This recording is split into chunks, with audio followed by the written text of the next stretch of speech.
Bueno, empiezo, ¿sí? Hacer un resumen, ¿no?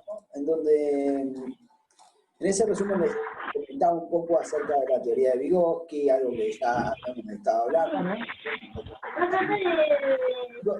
Hay alguien que tiene abierto el micrófono y se escucha. Sí, como que se interfiere. Voy a escucharlo yo. Ahí está, Ana. Era Ana. Ahí está. Gracias, Ana. Bueno. Bien, les decía, habíamos visto, o yo les había citado, digamos, o le había dado 3 capítulos de Vygotsky para leer. Uno de ellos en relación a al niño, digamos, y cómo se produce el uso, digamos, del símbolo y de los instrumentos en los niños. O sea, por un lado lo que veíamos era la inteligencia práctica de los niños, y por otro lado cómo empiezan de a poco a usar signos, ¿sí? Y qué repercusión tiene el uso de signos en la inteligencia práctica de los niños, ¿sí? Después de un debate del que habla Vygotsky con otros autores, bueno, como yo les mencionaba, ¿no? Él va a decir que es esencial, digamos, la adquisición del lenguaje para el desarrollo de la inteligencia práctica, confluyen, ¿sí? Ahora, ustedes me podrán preguntar, nos podremos preguntar, digamos, ¿cómo puedo yo usar eso, ¿no? Esto que les estoy planteando, ¿no? ¿Cómo ustedes, en definitiva, pueden usar estos conocimientos o qué aplicación tienen dentro de lo que sería la tecnicatura? Bueno, primero y principal que estamos hablando de una concepción de hombre. Si hablamos de una concepción de hombre, tenemos que pensar que esa concepción, dicha concepción, nos va a permitir a nosotros tener o pensar, digamos, cada vez que hay una conducta de un ser humano, llevarlo a este modelo, ¿sí? O pensarlo también desde este modelo. Este modelo de Vygotsky tiene que ver con es una teoría, digamos, acerca de cómo se desarrolla el ser humano, ¿sí? Y de cómo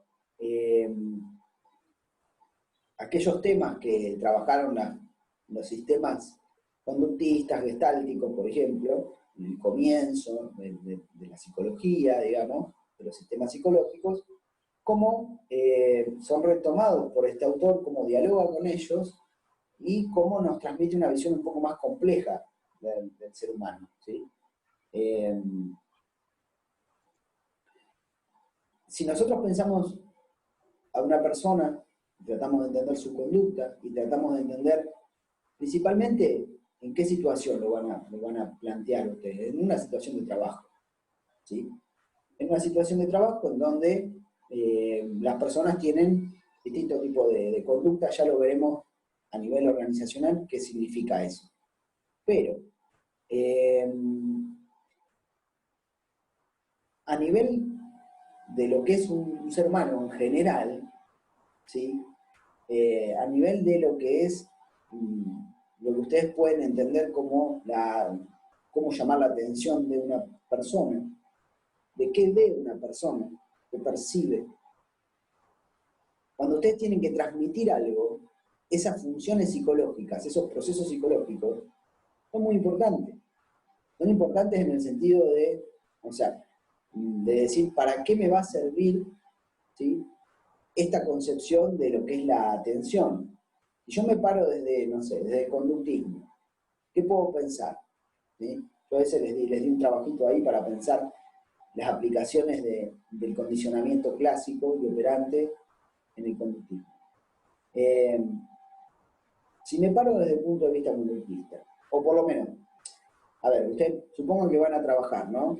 Van a trabajar y ustedes conocen, porque tienen un montón de materias donde les dicen los incidentes, los accidentes, lo que puede pasar, lo que no puede pasar, las reacciones químicas, estudian la medicina del trabajo, estudian, no sé, las organizaciones también, cómo se comportan los seres humanos de acuerdo a las organizaciones. Bueno, bárbaro. Tienen todo eso y van a trabajar con todo eso, ¿no? Pero, a ver, el ser humano, digamos, no... si ustedes tienen que dirigirse a alguien, ¿sí? Tienen que hablar con alguien, no da lo mismo desde qué teoría están parados. Ustedes por ahí pueden intentar realizar, ustedes se van a comunicar con alguien desde el punto de vista coloquial, desde el sentido común. Porque no me vengan con que seguramente ustedes se van a acordar de la clase de psicología y seguro van a decir, bueno, que el autor decía esto o lo otro, y entonces yo, no. Probablemente lo que hagan para relacionarse con personas lo hagan desde el sentido común, ¿sí? Desde como uno le dice, no digo en la familia, pero sí en una situación de trabajo a alguien, ¿sí?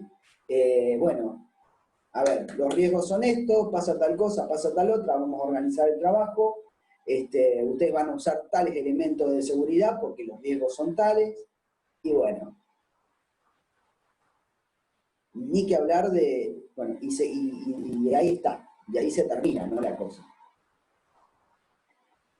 Y cuando sucede algo, un incidente, cuando alguien no presta atención, o no les hace caso, o se pone en riesgo, o no se da cuenta de algo, no sé cómo van a reaccionar cada uno de ustedes, ¿sí? Como técnicos.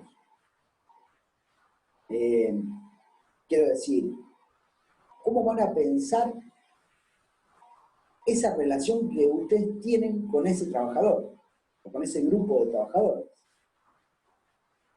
Probablemente lo hagan, y vuelvo otra vez, guardando como cierta formalidad en el trabajo, o no, o por ahí no. Por ahí lo hacen y se relacionan con el otro como se relacionan con los amigos.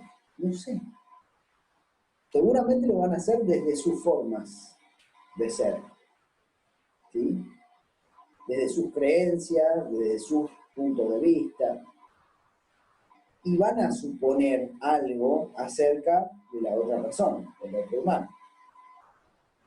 Eso lo van a suponer, probablemente, sea a partir de la narrativa que ustedes tengan, así como decían la psicología cognitiva, ¿no? Que planteaba esto, ¿no? Que existía un modelo narrativo de la mente, ¿sí? Un modelo narrativo en donde uno pone en juego su concepción del mundo, la forma en que entiende el mundo, a la realidad exterior, de acuerdo también a una realidad interna, y que eso se relaciona una con la otra, ¿no? Como el exterior muchas veces a mí me devuelve lo que yo creo que, que según lo devuelve de acuerdo a mi mirada, ¿no? Que yo tengo. Y ustedes ni idea tienen de cómo se equivocan ahí ustedes en esa mirada que puedan llegar a tener de la otra persona. Pero garrafalmente. Cosa que es muy común, muy natural en el ser humano, ¿no? Pretender o tratar de pensar que entiende al otro y en realidad el otro es un universo diferente, piensa desde otro lugar, ¿sí? Y se sorprenderían de qué tan fácil nosotros enseguida reducimos, digamos, el mundo del otro al mundo nuestro. Digo, ¿les ha pasado a ustedes esto de encontrarse con malentendidos con otras personas? A pesar de que ustedes dijeron, bueno, no, yo lo tenía muy claro, para mí fue muy claro lo que le dije, se lo dije de esta manera, y sin embargo, la persona entendió de otra manera lo que ustedes dijeron. ¿Les pasa eso? Abran el micrófono si quieren y me contestan. Eso pasa constantemente en la vida cotidiana, o sea, en algún momento de la vida le ha pasado a todos. ¿Nos podés dar un ejemplo, Pablo? Y qué sé yo, poner, por ejemplo, en lo amoroso, digamos, Sí. eso pasa comúnmente en lo cotidiano, confundirse cosas, emociones, digamos. Digo, yo planteo particularmente cuando vos transmitís un mensaje, Y el otro lo interpreta de otra manera. el otro dice, ah, no, cuando empiezan a hablar y tratan de ponerse de acuerdo, el otro dice, ah, no, pero yo había entendido esto que me estabas diciendo. Bueno, también en el trabajo puede ser. ¿En el trabajo también? Y en el trabajo sí, también. Por ejemplo, en la policía a veces se malinterpretan las cosas. Y además que es una institución jerárquica. Y bueno, a veces sobrepasan los límites, digamos, que vos querés hacerle entender algo a alguien, poner que está Sí, mal, y sin sí. embargo la jerarquía vale más de lo que vos digas Ah. o pienses. Bueno, ahí se ve el malentendido, digo, eh, puede ser, sí. No sé si estás hablando de una situación, ¿qué situación concreta? Vos decís, no, para mí vos tenés que hacer esto, le decís a tu jefe, y tu jefe te dice, Mm, no me importa, hacelo como yo te digo porque soy tu jefe. porque es mi jefe.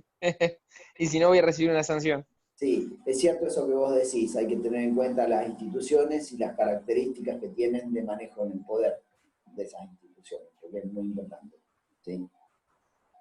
Eh, claro, pero hablando con un semejante, digamos, bueno, ustedes también pueden decirle, como te dice tu jefe a vos, Pablo, le pueden decir a los operarios, les pueden decir, sí, porque yo soy el técnico en seguridad y higiene y tenés Mm, que hacer lo que yo te digo. Y sí. el problema es que si vos te vas y dejás de controlarlo, el tipo probablemente no lo haga como decís, el trabajo. Bueno, por ejemplo, en la política creo que también se ve eso de malos entendidos, digamos. Como que uno quiere expresar una cosa y lo llevan a la rama que ellos quieren, ¿entendés? Es como decirte con este tema del pro aborto y esas cosas, Sí, donde se disputan dos ideales. bueno, sí, ese es un ¿Qué gran sé yo? donde se dan, donde uno escucha Claro. lo que quiere escuchar muchas veces. Y por ahí uno de las dos partes tiene algún tipo de razón, o sea, es razonable lo que dice, pero sin embargo, si se juntaran a debatir el tema las dos partes, nunca llegarían a un acuerdo, sino que uno siempre lo querría llevar o malinterpretar lo que el otro dice para llevarlo a donde él quiere. Bien. Ahora, esto sin necesidad de, porque ahí es tendencioso, digamos, tal vez, porque vos estás diciendo, para mí hay algo tendencioso, o no, a veces no se puede escuchar otra cosa que lo que uno tiene metido como discurso socialmente o grupalmente, etcétera, o Como ideológico. como un lavaje, ¿Cómo? como un lavaje de No, masa encefálica, las ideas son un formateo. tan fuertes que no se pueden como, sí, no sé si es tan lavado de cerebro, no estoy diciendo eso, ¿ves? Ahí apareció algo, ¿no? Ahí apareció en acto lo que estamos diciendo. Esto. Claro, Dice una cosa y el otro pero digo, no es por malintención, sino que uno lo arma de acuerdo a la estructura de manejo de signos que uno tenga. ¿Sí? claro. Uno trabajara con ciertos signos, con cierto significado, y bueno, eh, lo trata de incorporar de esa manera. ¿Sí? Eh, bien. Bueno, bárbaro, se vio bárbaro esto. Eh, creo que se pudo entender un poco mejor. Eh, bueno, entonces yo les decía, gracias Pablo por tu contribución. Yo les decía, eh, estamos ante una persona. ¿Y cómo van a actuar ustedes? Y van a actuar seguramente desde el sentido común. Bueno, esta materia está para que, me parece, para brindarles alguna herramienta, como para que la relación con el empleado o con quien sea que se relacionen, con el supervisor, con el jefe, con el quien sea que se relacionen ustedes, esa relación no sea únicamente desde el sentido común, ¿sí? Sino que puedan tener herramientas y herramientas que de alguna manera les sirvan a ustedes para poder hacer como una lectura mínima, muy chiquitita, ¿sí? Eh, o para entender un poco, a ver, por qué se comporta de esa manera, qué es lo que pasa. O sea, ¿es porque me quiere hacer la vida imposible a mí? O se comporta de esa manera porque hay otras razones, ¿sí? El ser humano. ¿Mm? O no hace caso porque es Sí. jodido eh, o hay otra A ver, cuestión. a veces puede ser ambas. Sí, eso no quiere decir que alguien no sea jodido con vos en el trabajo y no te lo haga a propósito. Está bien. No, obvio. A Bueno, veces se lo toman como gracioso, como si fuera algo gracioso. pero O eso sea, tiene un sentido, no es que es porque sí. ¿Mm? mm, Eh, es muy difícil poner en juego también el mundo interno de uno, digamos, en la lectura que hace. Es muy difícil porque uno automáticamente lee las situaciones con otros, con otras personas, desde cierto esquema que uno tiene para relacionarse. ¿Sí? Esto que habla de la narratividad de la mente, la psicología cognitiva.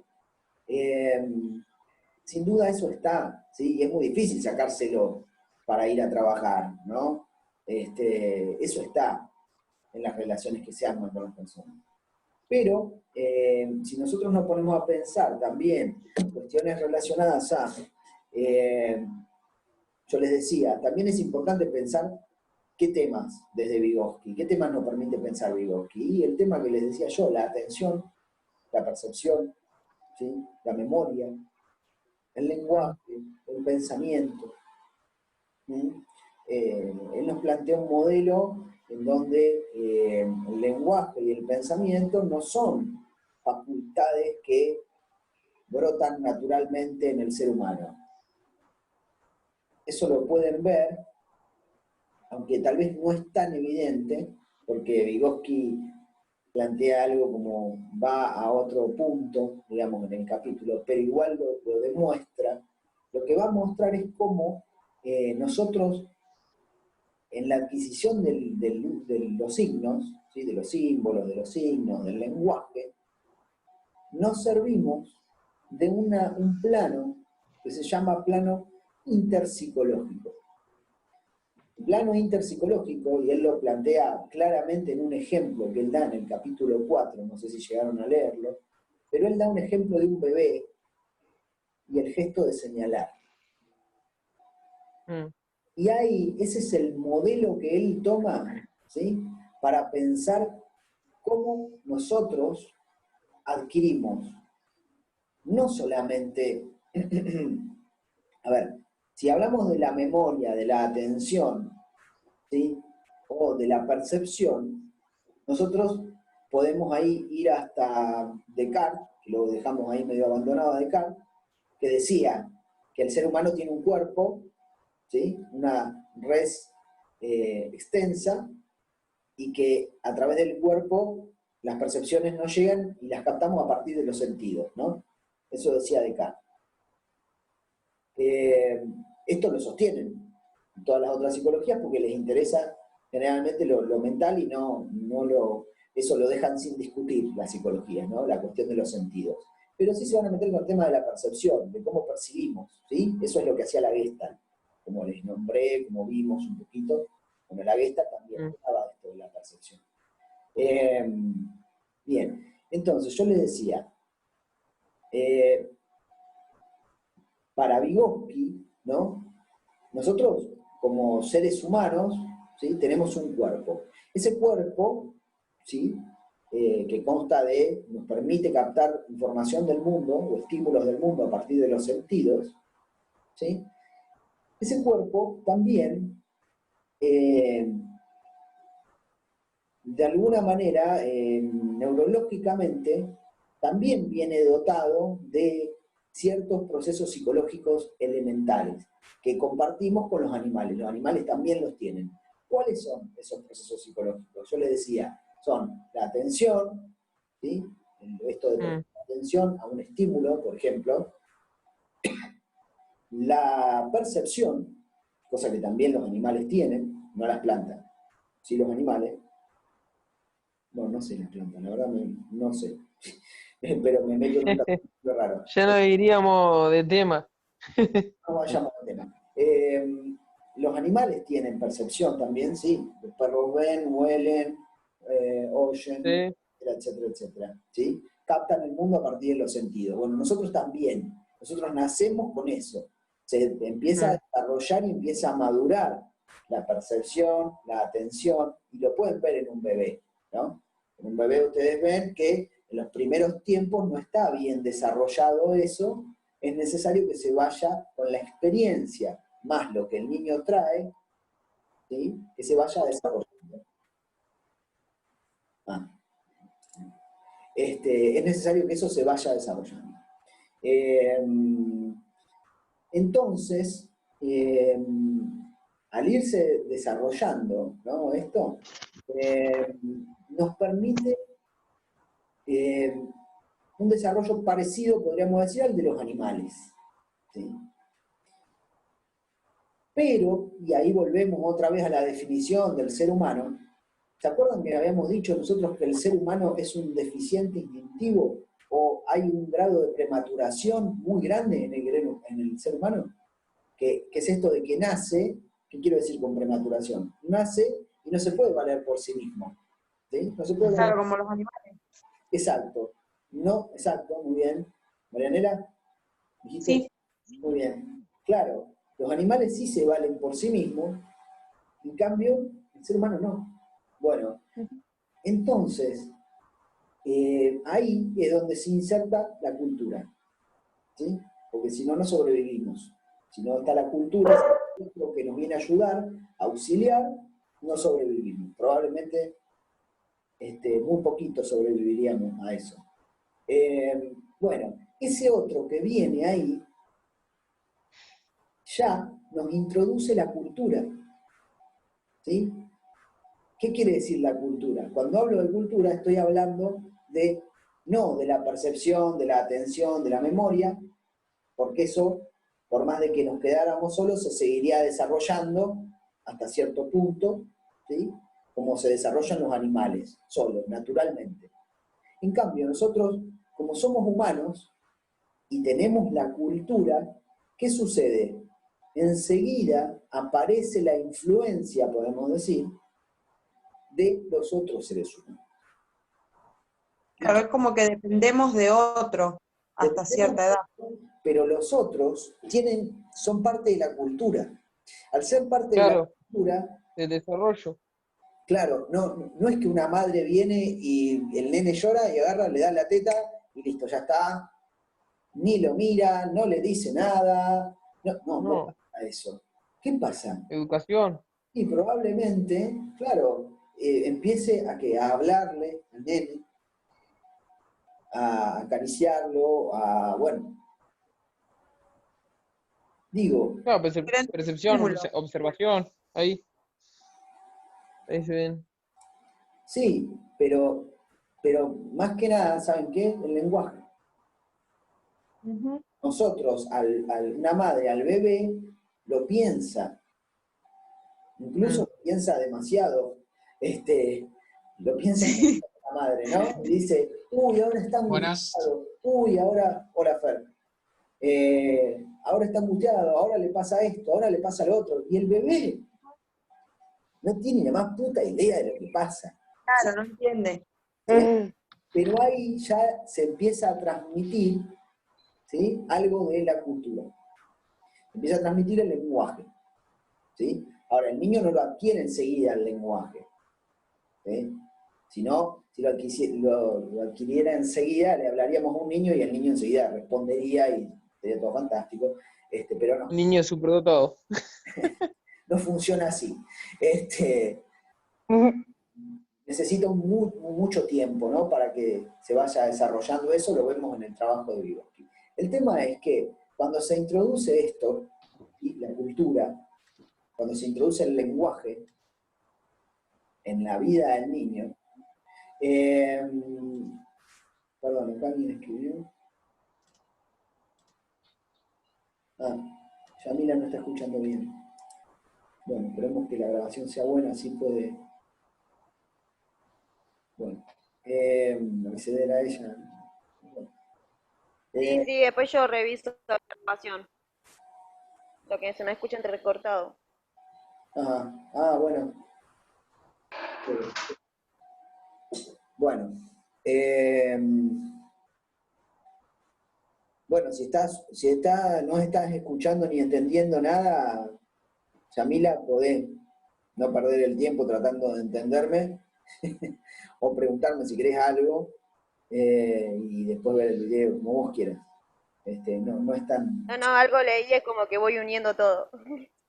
Bueno, bárbaro, me alegro. De a pedazos. Sí, es que vamos de a pedazos, es así, no hay otra forma.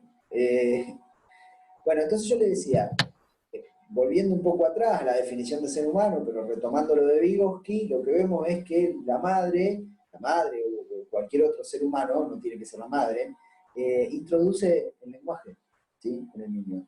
Y introduce el lenguaje, y el lenguaje se va a ir, en un momento lo va a ir adquiriendo el niño y se va a ir metiendo, digamos, el lenguaje, le va a permitir de alguna manera desarrollar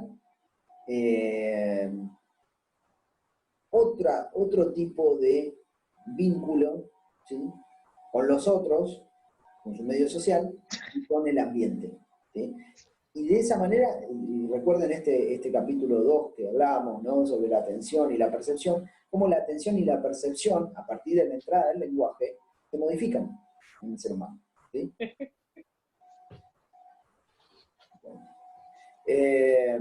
Se van modificando, y al modificarse, el ser humano, podemos decir que no funciona como los animales, ¿sí? En cuanto a la percepción, eso le permite un nivel de despegue del mundo de los estímulos, como sostenían los conductistas, ¿no? Que el hombre parecía que era que reaccionaba a los estímulos. No es que reacciona a los estímulos, no solo reacciona a los estímulos, sino que los procesa de una manera inteligente, ¿sí? Claro. Entonces, si ustedes se van a relacionar con una persona, bueno, piensen que esa persona, no importa por ahí el nivel de formación de esa persona, tanto, sino que es un ser que puede adaptarse, ¿sí? Sea que tenga inteligencia práctica, como estamos hablando del niño, y bueno, y esa inteligencia práctica de alguna manera lo haya llevado a, se haya desarrollado, digamos, no es un animal, ¿sí? El ser humano. Por más de que ustedes a veces crean y parece que decimos, che, los seres humanos a veces somos tan impulsivos que parecemos animales. No, Sí, tal cual. no, los animales no son impulsivos. Los animales, les voy a decir algo, esto viene en Freud, pero bueno, lo voy a agregar acá. Los animales no, por ejemplo, no tienen drogadicción, no tienen obesidad, no tienen suicidio, no tienen, ¿sí? Eso que yo les digo de impulsividad en el ser humano, no es de los animales. No lo podemos relacionar al mundo de los animales a eso. Porque los animales tienen instintos y los instintos les dicen qué es lo que tienen que hacer. Ya está. Exacto. Tienen resuelta la vida en ese sentido los animales. Pero bueno, tampoco se angustian, así que tampoco necesitan resolver sus vidas. Somos nosotros los que tenemos todo este tipo de conflictos y malestares por estar dentro de la cultura. Pero eso lo vamos a ver más bien con Freud. Lo que les digo es que para Vygotsky, que lo que le interesa a Vygotsky es esto del desarrollo del ser humano y del desarrollo de las funciones psicológicas en el ser humano, es esencial, y esto lo ven en el capítulo 4, un plano o la interacción con otros seres humanos, ¿sí? Él va a hablar de que en el plano interpsicológico, eso lo plantea casi al final del capítulo 4, en el plano interpsicológico, el niño va a aprender a usar primero los signos de manera externa. Eso quiere decir que el signo le va a servir, vieron que en el capítulo 4, si lo leyeron, hay todo un desarrollo de los signos y las herramientas, o los signos y los instrumentos. Los instrumentos, no sé, la pala, el martillo, todas esas cosas, ¿no? No conozco más que eso. Bueno, y Era minero. por otro lado, los signos, ¿sí? Los signos, dice, bueno, hacemos mal en pensar que los signos son herramientas. No, dice, hay muchas diferencias entre las herramientas físicas y los signos. ¿Sí? Y bueno, y una de las cuestiones que va a plantear para diferenciarlos, ¿sí?, es que las herramientas tienen un uso externo, ¿sí? Y parecería que los signos tienen un uso solamente interno. Después se va a desdecir Vygotsky. ¿Por qué? Porque va a decir que los signos también pueden ser usados, está bien, no para modificar las cosas del mundo, o sea, si yo... Pero para comunicar algo interno al exterior. Claro. A un tercero. Claro, por ejemplo, cuando la chica quería señalar, eso. Cuando la nena quiere señalar, claro. Dale. No, que cuando la nena quiere señalar algo para darle a entender a un adulto qué es lo que quiere, utiliza el signo para interacción con el exterior. O sea, es algo interno, pero lo utiliza para que otra persona lo entienda desde el exterior. Bien. Pero eso requiere un proceso, ¿sí? Lo que nos muestra Vygotsky es que eso requiere un proceso de internalización, o sea, requiere un tiempo para que se llegue a eso. Nos lleva un tiempo a los seres humanos eso, internalizar esas cosas. De hecho, siguen sucediendo. En ese ejemplo que trae Leila, es el ejemplo modelo que tiene Vygotsky para hablar de cómo se internaliza, ¿sí? Primero, dice él, la acción se dirigía al mundo exterior. El nene quería agarrar un objeto y no llega, y hace así, ¿sí? Pero el nene no le está diciendo nada a la madre, ni le está señalando nada, ni un carajo. Quiere agarrar el objeto y se terminó. O sea, hay una relación con el mundo inmediata, ¿sí? Yo y el objeto, punto. ¿Qué dice Vygotsky? Gracias a la influencia de la cultura, de que hay otro ahí, como venimos diciendo, el otro, ese gesto que hace el niño de querer agarrar, lo entiende como una señalización. Lo entiende desde el lenguaje del ser humano. Entonces la madre, como lo entiende desde un lenguaje, va a decir, ah, quiere eso. Capaz que puede decir, me está señalando eso, que quiere eso. Y se lo da al nene. Cuando el nene logra como internalizar esto, va a empezar a usar, no va a tratar de ir directo al objeto, sino que puede usar signos para relacionarse y para adquirir lo que él quiere. ¿Sí? El signo de señalar, dame eso, dame aquello, dame más, ya son signos. ¿Sí? No solo indicando, señalando, sino que puede usar palabras para nombrar lo que él quiere. ¿Sí? Entonces, ahí es donde se ve el plano interpsicológico de funcionamiento con otros, funcionamiento con otros, y cómo ese funcionamiento con otros, después tiene que ser internalizado. Cuando se internaliza, se empiezan a formar signos, y ya es otra cosa, es diferente. Bueno, se está por cortar, así que finalizo y seguimos desde la otra reunión. ¿Sí? Subí 2 reuniones. Una a las 8:30 y otra a las 9. Esa es la que vamos a retomar ahora.